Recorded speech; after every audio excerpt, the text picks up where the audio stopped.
Petit vulgaire, petit vulgaire, petit vulgaire. Marine Baousson, tes explications sont vraiment super. Petit vulgaire.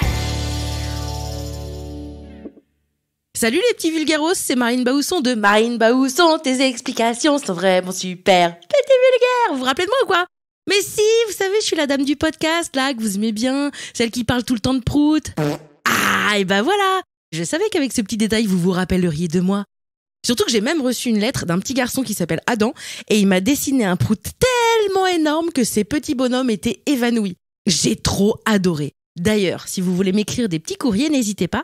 L'adresse, c'est Marine Baousson, France Inter. Jusqu'ici, tout va bien. 116 avenue du Président Kennedy, 75 016, Paris. Voilà, n'hésitez pas, j'adore recevoir du courrier. Mais je fais pas un épisode pour vous parler des proutes d'Adam. Oh, bravo Adam, il est magnifique ton prout. Il pue. Non, si je vous parle aujourd'hui, c'est parce que dimanche dernier, je suis allée voir ma copine de fac Marina, qui a 2 enfants. Il y a Pia, ma filleule d'amour, et son frère Honoré, qui n'est pas mon filleul, mais franchement, c'est mon pote aussi, hein. Enfin, il a accepté de me dire bonjour et tout. Enfin, franchement, c'était trop sympa de sa part. Genre, il me calcule. Genre, à un moment, il m'a dit « passe-moi le sel et tout. » Je suis sûre que désormais, c'est mon meilleur ami. Oh la honte. Bon, alors évidemment, je suis arrivée avec des cadeaux pour les enfants. Il y avait une robe d'Ariel, la petite sirène pour Pia. Elle était trop majestueuse dedans. Et le nouvel album de Titeuf pour Honoré. Bon, ensuite, on a fait comme font toujours les adultes, hein. On s'est mis à table avec les parents. On a discuté de trucs ennuyeux de parents en mangeant des cacahuètes. On disait des trucs du genre. Ouais, non, mais tu vois, pour ta réno, la région donne des aides. Moi, je joue avec Elisa. Nul. Ouais, mais Marine, sais-tu que les éco PTZ, c'est vraiment intéressant? Ah non, c'est pas intéressant, c'est nul. Attends, mais Marina, tes ravioles sont délicieux. Tu les cuis combien de temps? On s'en fout. Tu payes tes impôts, toi? Et ça va avec tes rides? Et c'est pas trop dur d'être un vieux schnock? C'est long pour les enfants, les conversations d'adultes. Et je vais vous dire un truc, hein. Parfois pour les adultes aussi. C'est super long. Ça craint. Bon, tout ça pour vous dire qu'on commençait à parler de trucs nuls. Pardon, super ennuyeux, pardon. D'adultes, c'est plus poli. Et ben pendant qu'on faisait ça, Honoré et Pia sont sortis de table pour lire la nouvelle BD de Titeuf. Ce qui énervait bien sûr Seb et Marina, hein, leurs parents, qui disaient « Les enfants, vous restez à table !» Mais bon, c'est comme ça, c'est le pouvoir de la lecture. Marina, la maman, m'a expliqué qu'Honoré était absolument fan de Titeuf. Et il a précisé « Et j'adore Tom Tom et Nana et Fort Boyard aussi. » Alors je me suis dit que j'allais vous faire un épisode sur Titeuf. Alors désolé Honoré, hein, si tu m'écoutes, non, on va pas parler de Fort Boyard ni de Tom Tom et Nana. Mais bon, quand même, je tiens à vous préciser que moi, j'ai un vrai boyard que m'a donné mon copain Fabien. Donc voilà, j'ai un vrai boyard. Fin de l'anecdote. C'est génial. Bref, moi, Titeuf, j'avais lu quelques bouquins, mais je savais pas grand-chose dessus. Du coup, ce que j'ai fait, c'est que j'ai regardé sur Internet et je vais vous expliquer ce que j'ai compris. Petit vulgaire. Alors déjà, première info, je sais super bien imiter Titeuf. Vous êtes prêts? Nadia, ça va Manu? Ouais, je sais, c'est très impressionnant, je fais trop bien Titeuf. Bon, mais alors comment est né Titeuf, le héros qui a une coupe de cheveux trop bizarre mais qui est trop marrant? On est en 1992 à Carouge, une petite ville trop jolie collée à Genève, en Suisse. La Suisse, tout le monde voit ce que c'est? C'est un pays là qui est collé à la France. C'est trop beau, là, ils payent en francs suisses. Ils sont forts en chocolat, en vaches et en montres. Genre, si t'as une montre de là-bas, c'est trop la classe.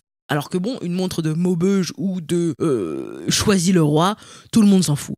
Mais alors une montre de Suisse, les gens ils font « Waouh, mais c'est incroyable hein !» Ils sont bizarres les gens. Donc on est en 1992 et moi, à ce moment-là, j'ai 6 ans. Là, il y a un jeune dessinateur qui s'appelle Philippe Chapuis, mais qui se fait appeler Zep dans son travail, qui a 24 ans. Eh bien, il habite à côté d'une école qui s'appelle l'école Jacques Dalphin. Et mieux même, sa fenêtre donne sur la cour de récré. Donc, quand il y a récré, il observe les enfants dans la cour depuis sa fenêtre parce que ça lui rappelle son enfance. Et un jour, il entend les enfants se disputer. Alors, si vous ne savez pas ce que c'est que des enfants qui se chamaillent, un petit conseil, allumez la chaîne parlementaire et regardez les débats des députés français et imaginez qu'ils ont pris de l'hélium. Vous savez, l'air des ballons là qui fait une voix rigolote?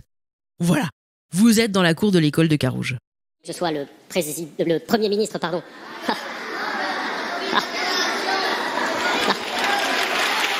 Maintenant, il n'y a pas un bras d'honneur, il y en a 2, mais accompagnés de paroles à chaque fois, qui sont... Monsieur le ministre, de quoi vous parlez exactement? Vous avez fait 2 bras d'honneur, c'est ce que vous êtes en train de dire à l'Assemblée. Lui, quand il entend ça, il se replonge dans l'enfance. Direct, il commence à gribouiller des personnages, il commence à dessiner la cour de l'école, et il ajoute un enfant avec une grosse mèche qu'il avait inventée quelques jours plus tôt pour un autre projet. Ce gamin, il va l'appeler Astérix. Mais non, il va l'appeler Titeuf parce qu'il avait une tête d'œuf. Ah, d'accord. Ouais, il s'est pas trop embêté pour trouver le nom. Bon, pour sa défense, il avait choisi de s'appeler Zep, donc on savait qu'il était pas très très fort en prénom pour les personnages. Toi, tu prendrais quoi comme nom d'artiste ? Moi, je pense que je prendrais Marine Baousson. J'espère que ça n'existe pas déjà. Bref, il dessine aussi tous ses copains, donc il y a Manu, son meilleur pote, Nadia, dont il est amoureux, Puduc, Vomito, Hugo, Jean-Claude, la maîtresse, etc., etc. Et là, Zep propose d'éditer sa BD Titeuf à un magazine qui s'appelle Spirou Magazine. Ça veut dire qu'en gros, il leur propose d'en faire un livre, et s'ils sont d'accord, ils doivent tout payer pour que ça devienne une vraie BD qu'on peut lire aux toilettes et tout ça et tout ça.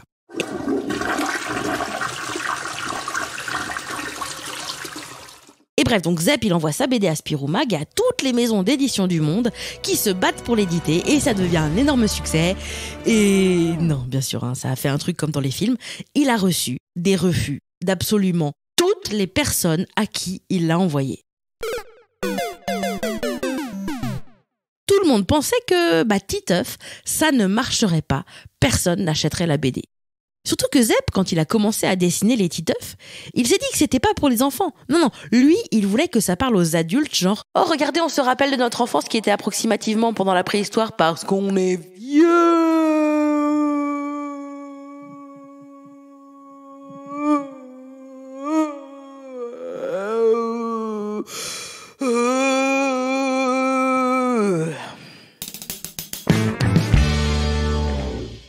Bon, néanmoins, en 1992, Zep réussit quand même à publier quelques planches de Titeuf dans un magazine mensuel suisse roman de BD qui s'appelle Sauf qui peut. Ça a existé pendant seulement 2 ans, ce magazine. C'était fait par des amis à lui et dedans, il a montré quelques pages de Titeuf. Au départ, il faut savoir que la BD, elle était en noir et blanc. Sauf qui peut, ça marchait super bien.